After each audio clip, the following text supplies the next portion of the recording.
Hi எல்லாருக்கும் வணக்கம். நம்ம அழகே அழகு சீரியலில் யானை தான் தலையிலே மண்ணை வாரி போட்டுக்குங்கிற மாதிரி நானே உன்னை என் வீட்டுக்கு கூட்டிகிட்டு வந்து என் தலையில் நானே மண்ணை வாரி போட்டுக்கிட்டேனே, ஐயோ பெரிய தப்பு பண்ணிட்டேனே அப்படின்னு இந்த தங்கராஜ் புலம்பி தள்ளுறாரு.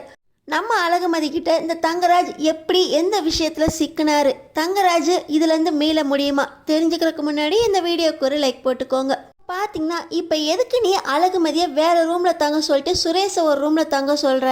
அவங்க ரெண்டு பேரும் புருஷன் பொண்டாட்டி தானே, எதுக்கு வேறு வேறு ரூமில் ரெண்டு பேரும் இருக்கணும் அப்படின்னு சொல்லி தங்கராஜ் ரேவதி கிட்ட சண்டைக்கே போகிறார். ஆனால் நம்ம ரேவதி, நீங்கள் அழகுமதிக்கும் சுரேஷுக்கும் கல்யாணமே பண்ணி வச்சிருக்க கூடாது, பண்ணி வச்சிட்டீங்க. நேற்று தான் அழகுமதிக்கு வீட்டில் சண்டை, இன்றைக்கி காலையில் போலீஸ் ஸ்டேஷனில் பெரிய பிரச்சனை. அதுக்குள்ளே இன்றைக்கி அவங்க எந்த மாதிரி மனநிலையில் இருக்காங்கன்னே தெரியாமல் சுரேஷை நீங்கள் முதலிரவுன்னு அமுச்சு வச்சிட்டீங்க. அவங்க வாழ்க்கையை அவங்களே வாழ ஆரம்பிச்சுக்கட்டும், எப்போ வேணால் வாழ ஆரம்பிக்கட்டும். நீங்கள் ஐடியா கொடுக்குறேங்கிற பேரில் இந்த மாதிரி பண்ணி கூட கொஞ்சம் பிரச்சனை இழுத்து வச்சுக்காதீங்க அப்படின்னு சொல்லி ரேவதி போக, என்ன இருந்தாலும் நான் செய்கிறது தான் செய்வேன் அப்படின்னு தங்கராஜ் ஒரே முடிவாக இருக்க. இன்னொரு பக்கம் சுரேஷ் மாமா பேச்சை கேட்டுக்கிட்டு இவகிட்ட இப்படி அசிங்கப்பட்டுட்டோமே அப்படின்னு தலையை பிடிச்சிக்கிட்டு இங்கேயே தூங்கி தொலைய வேண்டியதுதான், அவள் பக்கம் தலை வச்சு கூட படுக்கக்கூடாது ராட்சசி அப்படின்னு செம கோவத்தில் சுரேஷ் அவருக்கு கொடுத்த ரூமில் தூங்கிடுறாரு. இன்னொரு பக்கம் நம்ம அழகுமதி, சுரேஷுக்கு ரொம்ப அடிபட்டிருக்குமோ, என்ன இருந்தாலும் நம்ம தள்ளி விட்டுருக்கக்கூடாது, ரொம்ப அடிபட்டு என்ன பண்ணுறாங்கன்னு தெரியல, ஒரு எட்டு பார்த்து வந்துடலாமா அப்படின்னு சொல்லி நம்ம அழகுமதி இருக்கிற கோவத்தில் டேபிளில் ஒரு தட்டு தட்டுறாங்க. பார்த்திங்கன்னா அங்கே இருக்கிற கபோர்ட்லேருந்து உள்ளேருந்து ஒரு கேமரா ஒன்று உழுவுது. பார்க்க ரொம்ப விலை உயர்ந்த கேமரா மாதிரி இருக்குது, ஆனால் ஒரு அழுக்கு துணியில் சுற்றி அந்த கேமராவை அந்த கபோர்டுக்குள்ளே வச்சுருந்துருக்காங்க. என்ன இவ்வளவு நல்ல கேமராவை ஒரு அழுக்கு துணியில் சுற்றி இப்படி குப்பை மாதிரி போட்டு வச்சுருக்காங்க அப்படின்னு சொல்லி நம்ம அழகுமதி அந்த கேமராவை பிரிக்க உள்ள கேசட் எதுவுமே இல்லை. பார்த்தா வைல்டு லைஃப் கேமரா மாதிரி இருக்குது. இதை இந்த வீட்டில் யார் யூஸ் பண்ணியிருப்பா அப்படின்னு நம்ம அழகுமதி யோசிச்சுக்கிட்டு இருக்கும்போதே அந்த கபோர்டில் இன்னும் ஏதாவது இருக்கா பார்க்கலாம் அப்படின்னு இவங்களே ஆராய ஆரம்பிக்கிறாங்க. கேமரா இருந்த இடத்துல நம்ம அழகுமதிக்கு எந்த ஒரு கேசட்டுமே கிடைக்கல. இவ்வளோ நல்ல கேமராவாக இருக்குது, நம்ம ஒரு கேசட் கிடைச்சா ஃபோட்டோ வீடியோலாம் எடுத்து பார்த்து நல்லா இருக்கான்னு செக் பண்ணிடலாம். சரி, இந்த கேமராவுக்கு கேசட் நம்மளே கடையில் போய் நாளைக்கு வாங்கலாம் அப்படின்னு நம்ம அழகுமதி யோசிச்சுக்கிட்டே கட்லுக்கு படுக்க வராங்க. பார்த்திங்கன்னா அந்த கட்லுக்கு கீழே சுயின்னு ஏதோ சவுண்டு கேட்டுக்கிட்டே இருக்குது. இந்த ரூமை யாருமே யூஸ் பண்ணுறது இல்லையோ, நம்ம வந்திருக்கோங்கிறதுக்காக இந்த ரூமை நம்மளுக்கு கொடுத்துருக்காங்க அப்படின்னு மறுபடியும் படுத்து பார்க்குறாங்க. ஏதோ பிளாஸ்டிக் கவர் சவுண்டு கேட்டுக்கிட்டே இருக்குது. இப்போ பார்த்திங்கன்னா நம்ம அழகுமதி அந்த பெட்டை நவுத்திட்டு ஏதாவது இருக்கா அப்படின்னு பார்த்தா அந்த பெட்டுக்கு கீழே ஒரு பிளாஸ்டிக் கவரில் கேசட்டை நல்லா அழகாக சுற்றி யாருக்கும் தெரியாத மாதிரி செலோ டேப் போட்டு ஒட்டியும் வச்சுருக்காங்க. இந்த கேசட்டில் அப்படி என்ன இருக்க போகுது, ஏன் இப்படி மறைச்சி வச்சு யாருக்கும் தெரியாமல் அடிப்பகுதியில் ஒட்டி வேற வச்சுருக்காங்க அப்படின்னு சொல்லி நம்ம அழகுமதி அந்த கேசட்டை எடுத்து ரீவைண்ட் பண்ணி அந்த கேமராக்குள்ளே போடுறாங்க. அந்த கேசட் மூலமாக நம்ம அழகுமதிக்கு ஐஸ்வர்யா தெரியுறாங்க. ஐஸ்வர்யா அவங்க படிக்கிற காலத்தில் வைல்டு லைஃப் கேமராமேனாக இருந்திருக்காங்க. நிறைய நாய், பூனை, வித்தியாசமாக தெரிகிற அனிமல்ஸ், ஜூ இது எல்லாத்தையுமே அவங்க அந்த கேசட்டில் வீடியோ எடுத்து வச்சுருக்காங்க. இதுக்கிடையில் ஐஸ்வர்யா அந்த வீடியோவில் தோன்றி, இவர் எங்கள் அண்ணன் தங்கராஜ், இவரை பற்றி எனக்கு ஒரு முக்கியமான உண்மை ஒன்று தெரிஞ்சிருக்கு, இதனால் நிறைய ஆபத்து வரும்னு நினைக்கிறேன். அண்ணன் தப்பான பிஸ்னஸ் பண்ணிக்கிட்டு இருக்காரு, ஆனால் தொழிற்சங்க தலைவராக இருக்கிறதுனால அண்ணனை யாருமே கண்டிக்க மாட்டேங்கிறாங்க. இந்த விஷயம் எனக்கு தெரிஞ்சதுலேருந்து அண்ணன் என்கிட்ட சரியாகவே நடந்துக்க மாட்டேங்கிறாரு. அதுக்கான ஆதாரம்லாம் என்கிட்ட இருக்குன்னு தெரிஞ்சதுனால அண்ணன் என்னை ரொம்பவே மிரட்டுறாரு. எனக்கு பயமாக இருக்குது, எனக்கு ஏதாவது ஆபத்து வந்துருமோங்கிற பயத்தில் தான் என் ஃப்ரெண்டுக்கிட்ட எங்கள் கேசட்டை ஒழிச்சு வச்சுருக்கேன்னு சொல்லிவிட்டு நான் அந்த கேசட்டை கட்டிலுக்கு கீழே ஒட்டி அது இருக்கிற இடத்தையும் என் ஃப்ரெண்டுக்கிட்ட சொல்லி வச்சிட்டேன். ஆனாலும் எனக்கு அந்த பயம் போகவே இல்லை. கேமரா தனியாக கேசட் தனியாக வச்சிட்டேன். இந்த விஷயம் சம்மந்தமாக எங்கள் அண்ணன்கிட்ட இன்றைக்கி பேச போகிறேன், அண்ணன் என்ன முடிவெடுக்க போகிறாருன்னு தெரியல அப்படின்னு இந்த ஐஸ்வர்யா அந்த வீடியோவில் ரெக்கார்ட் பண்ணி வச்சுருக்காங்க. என்ன தங்கராஜனை தப்பான பிஸ்னஸ் பண்ணிக்கிட்டு இருக்காங்களா? ஐஸ்வர்யாவுக்கு இந்த விஷயம் தெரிஞ்சிருச்சா? என்ன நடக்க போகுது அப்படின்னு நம்ம அழகுமதிக்கு ஒரே கேள்வியாக இருக்குது. இந்த வீடியோ ரெக்கார்ட் பண்ணது 6 வருஷத்துக்கு முன்னாடி அப்படின்னு அதில் டேட்டும் காட்டுது. நம்ம அழகுமதிக்கு ஐஸ்வர்யா பேசுனதை கேட்டதுலேருந்து தங்கராஜ் மேலே ரொம்பவே கோவம் வருது. இவர் எல்லாரையும் மிரட்டுறாரு, கட்ட பஞ்சாயத்து தான் பண்ணுறாருன்னு பார்த்தா தப்பான தொழிலும் பண்ணிக்கிட்டு இருக்காரு. ஐஸ்வர்யா இந்த டேட்டுக்கு அப்புறம் என்ன ஆனாங்க, இவங்கள பற்றி எந்த விஷயமும் வரல. இறந்து போயிருப்பாங்க அப்படின்னா தங்கராஜனனுக்கும் இவங்க சாவுக்கும் ஏதாவது லிங்க் இருக்குமோ அப்படின்னு நம்ம அழகுமதிக்கு சந்தேகம் வருது. இதை தனியாக பத்திரமா அவங்க சூட்கேஸில் ஒளிச்சு வச்சதோடு இல்லாமல் அடுத்த நாள் ரேவதி கிட்ட போய் ஐஸ்வர்யா எந்த டேட்டில் இறந்தாங்க அப்படின்னு கேட்க, ரேவதியும் எனக்கு குத்து மதிப்பாக தான் தெரியும், அண்ணன் கல்யாணம் ஆகி ஒரு 2 நாளில் இவங்க இறந்தாங்க அப்படின்னு ரேவதி சொல்கிறாங்க. பாக்கியராஜுக்கும் ஐஸ்வர்யாவுக்கும் கல்யாணம் நிச்சயம் பண்ணி பாக்கியராஜ் மலரை கல்யாணம் பண்ணதுனால தான் ஐஸ்வர்யா சூசைட் பண்ணதா சொல்கிறாங்க. பாக்கியராஜ் மேலே அவ்வளோ காதல் வச்சுருந்தவங்க மலரோட கல்யாணம் நடந்துச்சுன்னு தெரிஞ்சால் ஒன்று அன்னைக்கே சூசைட் பண்ணியிருக்கணும், இல்லை அடுத்த நாள் சூசைட் பண்ணியிருக்கணும். ஆனால் 2 நாள் 3 நாள் கழித்து தான் ஐஸ்வர்யா சூசைட் பண்ணதா தங்கராஜனே சொல்கிறாங்க.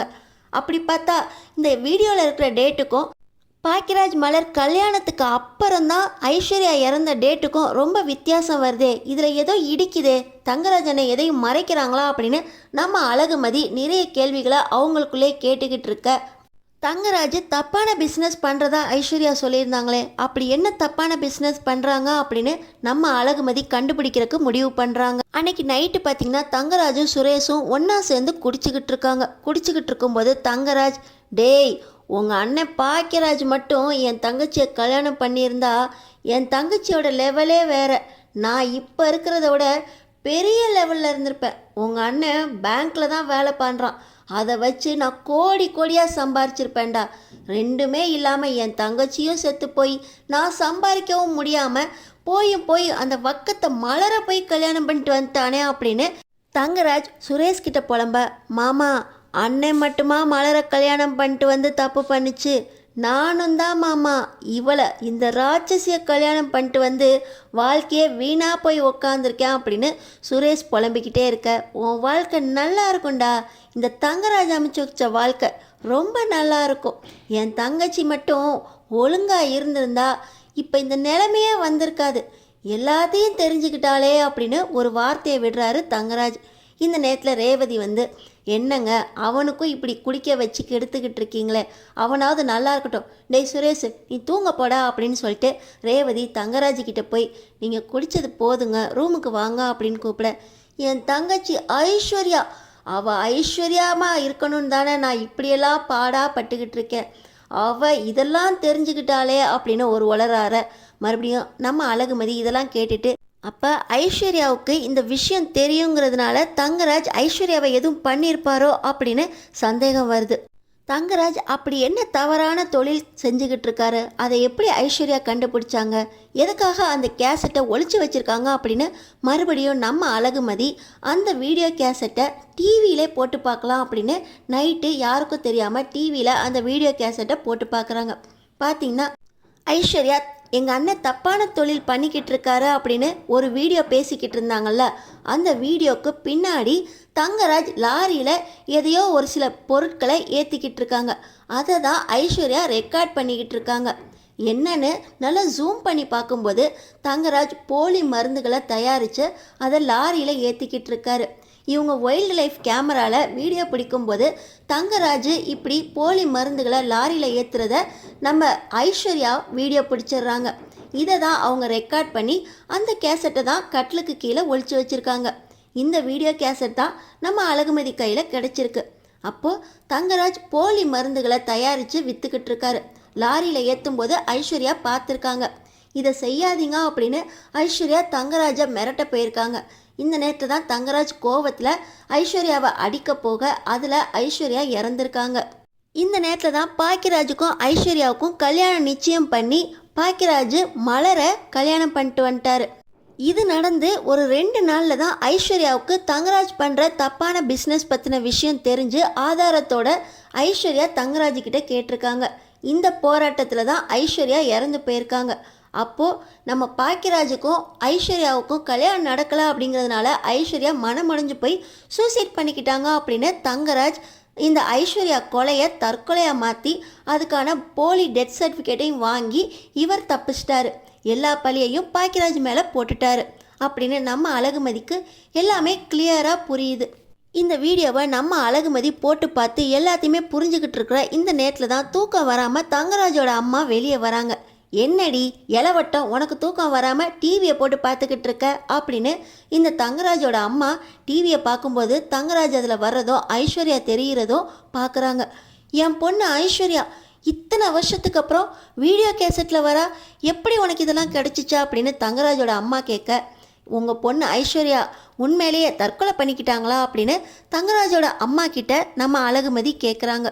ஆமாம், எல்லாம் அந்த படுபாவி பாக்கியராஜ் என் பொண்ணை ஏமாற்றிட்டான், அந்த விரக்தியில் என் பொண்ணு சூசைட் பண்ணிக்கிட்டா அப்படின்னு தங்கராஜோட அம்மா அழுக, உங்கள் பொண்ணு சூசைட்லாம் பண்ணல, உங்கள் பையன்தான் கொலை பண்ணிட்டாரு அப்படின்னு தங்கராஜோட அம்மா கிட்ட மதி சொல்ல, என்னடி உளறிக்கிட்டு இருக்கா அப்படின்னு தங்கராஜோட அம்மா இதை மறைக்க பார்க்க, அந்த நேரத்தில் டேய் தங்கராஜ் சீக்கிரம் வாடா, இங்கே என்னென்னமோ நடக்குது, இவளை வீட்டில் சேர்க்காதன்னு சொன்னேன் கேட்டியா, போலீஸ் ஸ்டேஷன் படி ஏறுறவ இப்போ நம்ம வீட்டையும் போலீஸ் ஸ்டேஷன் ஏற வச்சிருவா போல அப்படின்னு தங்கராஜோட அம்மா ஒரே கத்து கத்த பார்த்தீங்கன்னா போதையில் இருக்க சுரேஷ் கூட எந்திரிச்சு வரல. போதையில் இருக்க தங்கராஜ் ரேவதியோட கையை பிடிச்சிக்கிட்டு என்னை கீழே கூட்டிகிட்டு போடியா அப்படின்னு சொல்லி கூட்டிகிட்டு வராரு. இங்கே பார்த்தீங்கன்னா தங்கராஜோட அம்மா ஏய் இவளை முதல்ல வீட்டை விட்டு விரட்டுறா அப்படின்னு கத்திக்கிட்டு இருக்காங்க. தங்கராஜ் என்னம்மா சுரேஷுக்காக இவ இங்கே இருந்துதாம்மா ஆகணும், உனக்கு எத்தனை தடவை சொல்கிறது, இந்த நேரத்தில் என்னம்மா உங்களுக்கு பிரச்சனை அப்படின்னு தங்கராஜ் அவங்க அம்மா கிட்ட கேட்க, உனக்கு தாண்டா பிரச்சனை ஆரம்பிச்சிருச்சு, இவ உன்னை கொண்டு போய் ஜெயிலில் உட்கார வைக்காமல் விடமாட்டா, இவளை முதல்ல வீட்டை விட்டு விரட்டு, இந்த எவிடன்ஸ் எல்லாம் அழிடா அப்படின்னு தங்கராஜோட அம்மா தங்கராஜுக்கு ஆர்டர் போட, என்னம்மா நடக்குதா அப்படின்னா அப்போ தான் தங்கராஜ் வீடியோவை பார்க்குறாரு. டிவியில் எல்லா வீடியோவும் அப்பட்டமாக தெரிய, இதெல்லாம் உனக்கு எங்கேருந்து கிடச்சிச்சு, இதில் நான் அழிச்சிட்டேனே அப்படின்னு ஐஸ்வர்யாவோட வைல்டு லைஃப் கேமராவை பார்த்தா அதில் கேசட்டே இல்லை, இப்போ உனக்கு இந்த எவிடன்ஸ் எங்கேருந்து தான் கிடச்சிச்சா அப்படின்னு தங்கராஜ் ரொம்ப கோபமாக கேட்க, அதெல்லாம் ஐஸ்வர்யா பத்திரப்படுத்தி வச்சுட்டு தான் போய் சேர்ந்துருக்காங்க.